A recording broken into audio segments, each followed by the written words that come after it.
Welcome to the 16th edition of the Merseyside Pensioners Association broadcast. It's not just for pensioners, but for everyone.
The Merseyside Pensioners Association is a campaigning organisation.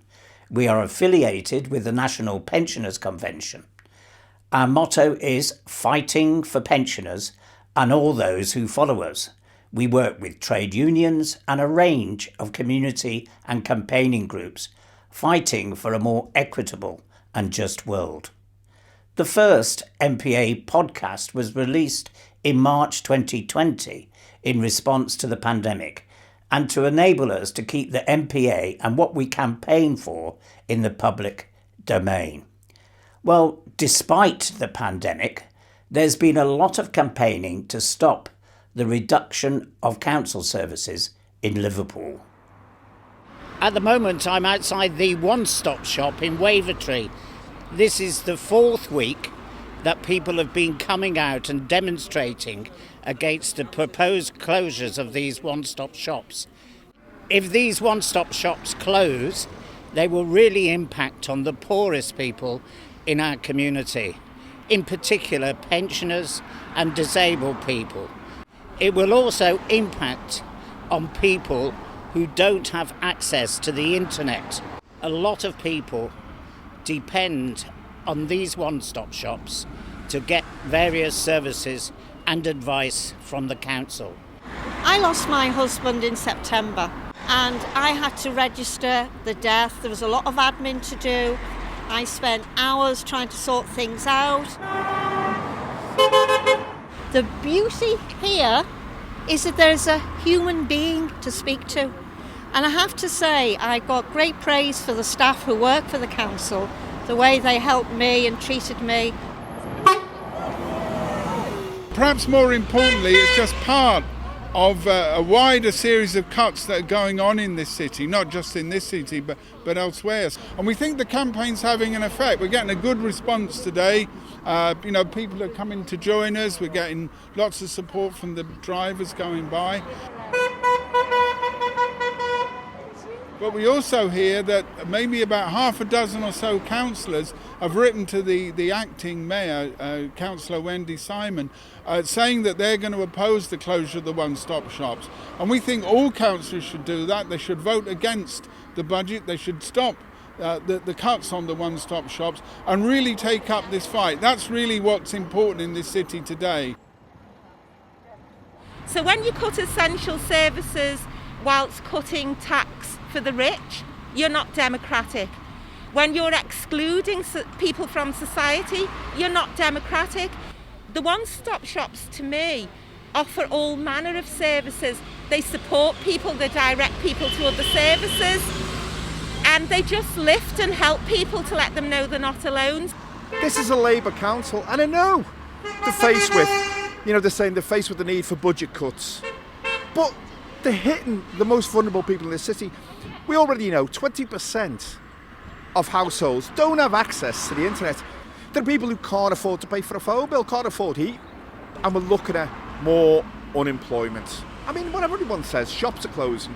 The most lowest paid people are going to be out of work. They're going to be the people that need to come and use the facilities of the one-stop shops. There's a good turnout. There's a lot of support from drivers, tooting horns and waving, and it's very heartening. But what's depressing is that the damn thing went ahead anyway, has gone ahead in the teeth of public objection. And this is the awful thing. There seems to be no real accountability.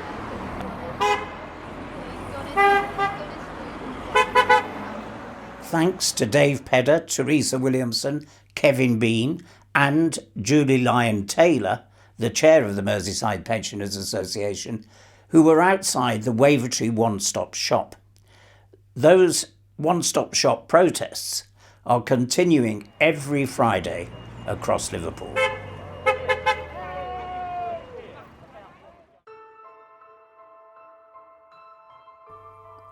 Matt Hancock is guilty. Yes, it's true. The UK High Court found Britain's Health Secretary guilty of withholding details of COVID-19 contracts, including a £350 million deal with a finance firm for the supply of 50 million face masks, which couldn't be used because of safety concerns. There was a time when such a verdict would mean the immediate resignation of a minister. But leader of the opposition, Keir Starmer, appears not really concerned by a damning guilty verdict from the highest court in the land. When asked if he would be calling for Hancock's resignation, this is what he said. I don't want to call for him to resign. I do think he's wrong about the contracts. There's been a lot of problems with the contracts on transparency, on who the contracts have gone to. What is a real cause of concern is Keir Starmer's apparent indifference to the unlawful behaviour of Matt Hancock. Now that's very strange for a man who was a former director of public prosecutions. It's almost as if he's defending the Tories. Do you think he is a Tory? I would be interested to know what you think.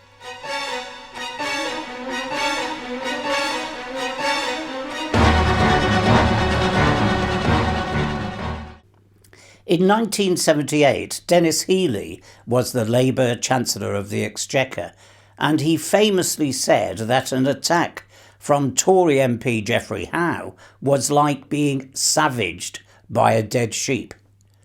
I wonder if the leader of the opposition is suffering from dead sheep syndrome.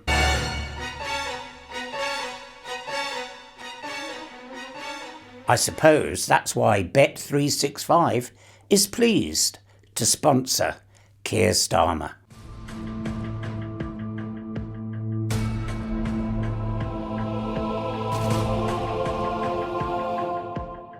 The despicable proposal to give nurses a 1% pay rise demonstrates the government's contempt for NHS workers.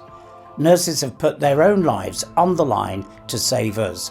Over the past 10 years, their pay has been drastically eroded. To make up for this, all NHS workers need a 15% pay rise to make up for this loss. And here's why. I remember back in March when the pandemic was kind of, just starting, we were just starting to see cases slowly trickling in. There was no such thing as a mask. So there were no masks. And we were being told that, oh, it's just a pneumonia, it's just a cough, it's just... We have no funding when we are doing sometimes 3 people's jobs because there's not enough staff on the wards. Why is there not enough staff on the wards? I think they're treating us like primary school children where you go, oh, look, you've behaved really well today, have a sticker. No, we're not having a sticker, a pat on the back, a clap, a badge. We're rejecting any tokenism. It's absolutely disgusting that they think they can just go, yeah, well done, and we're going to forget about it, because we're not going to forget about it, because the things we've seen, people have trauma from the things they've seen. It's really emotional when you think back to the things you've seen, and people aren't just going to forget about that. Nurses and NHS workers all deserve a 15% pay rise. This is an absolute minimum. We deserve 15% pay rise as we've had a 20% pay cut in real terms since 2010. This included a 10-year pay freeze. We work really hard, long hours. We have mental and physical health problems from the shifts we work. We don't get to see our families when we want to. We miss out on occasions. We just dealt with this invisible virus in an absolute war zone of wards that were already hit with by cuts. We've had lack of equipment, and we still managed to look after people and get through this COVID crisis. The government did not get us through the COVID crisis. It was all our key workers and it was all our NHS staff that did. And this is why we all deserve our 15%. And if you want to keep your NHS public, and if you want to keep your NHS staff valued, and you want to keep the Tories from destroying our NHS, then you need to back our 15% campaign, because we want to keep and retain our staff, and we need to keep our patients safe.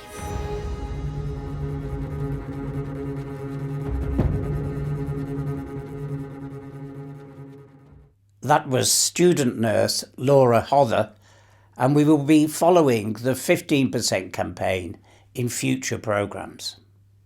Stay with us, because later on in the programme I will be talking to the General Secretary of Unite, Len McCluskey, about the Liverpool Labour Council that took on Thatcher in the 1980s.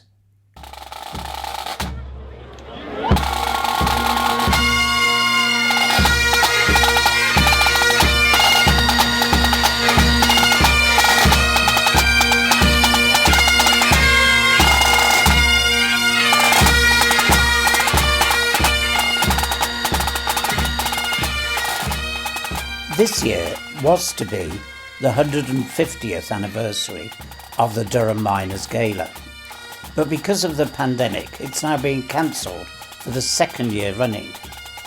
The Gala is a unique and inspiring spectacle.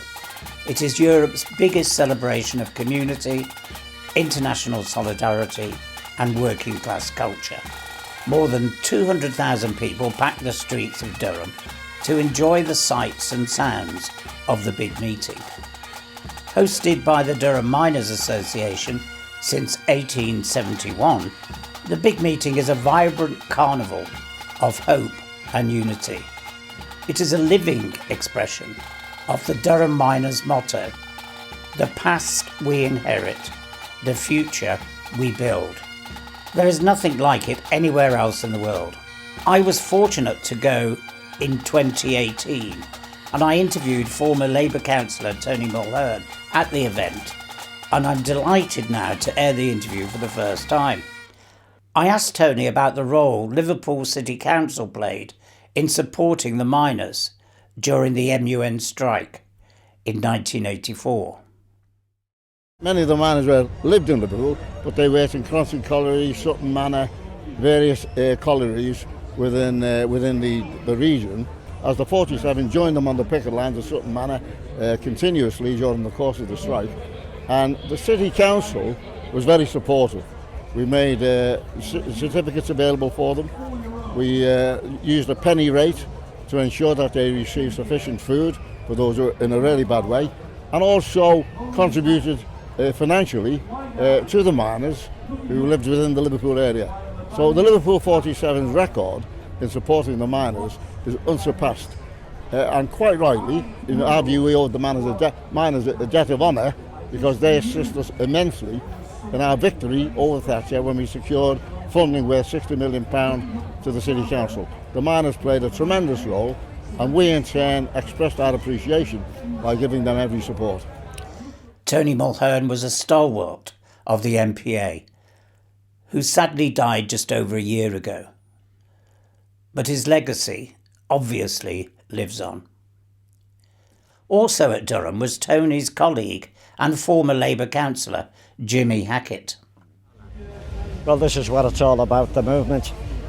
I was just saying to some of my comrades there that if anyone who's lost faith comes here, you get it back.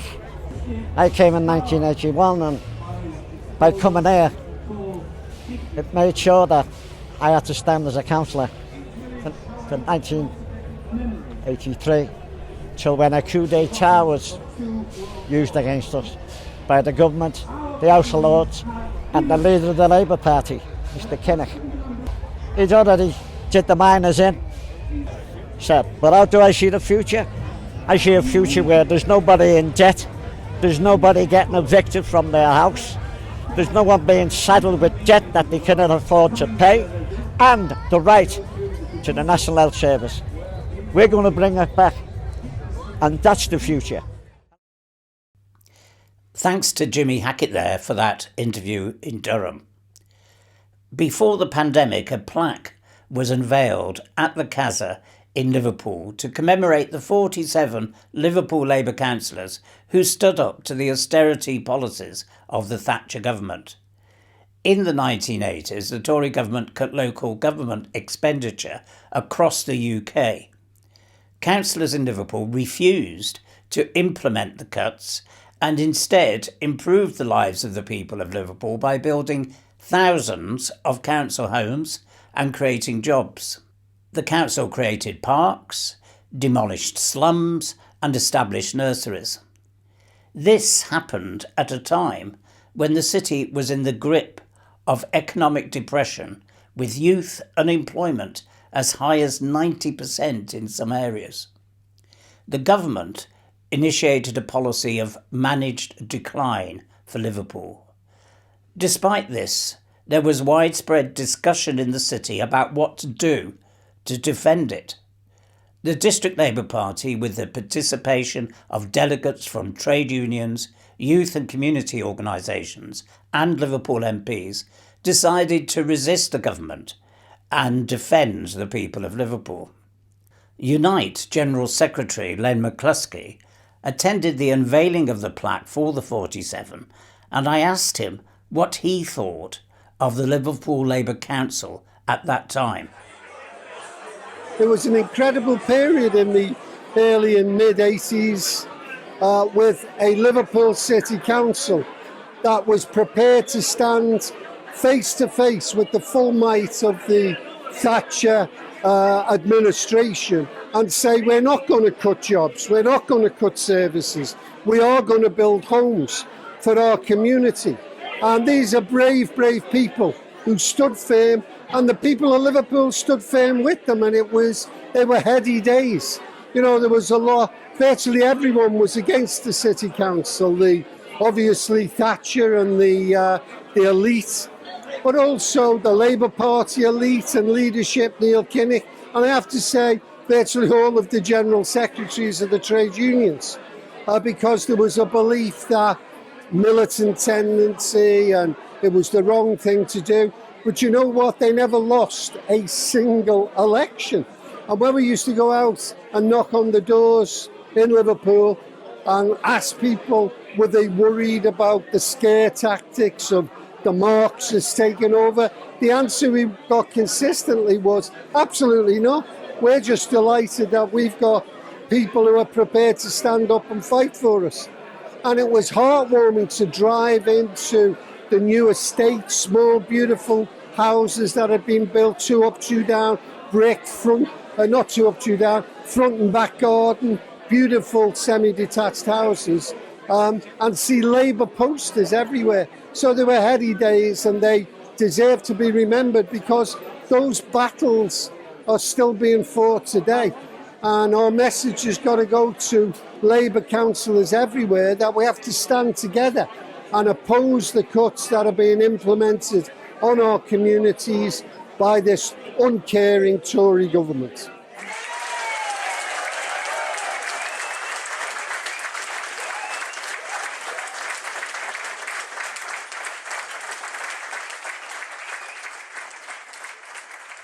Len McCluskey there with the lessons to be learnt from the struggle of Liverpool Labour Council in the 1980s against the Thatcher government. As there will be no Durham Miners' Gala this year, I'll leave you with some of the scenes from the last one before the pandemic. Thanks to all the contributors to the programme, and thank you for joining us, and I look forward to seeing you again soon. The programme was produced by Hazuan Hashim, and we both say, stay safe and solidarity to you all.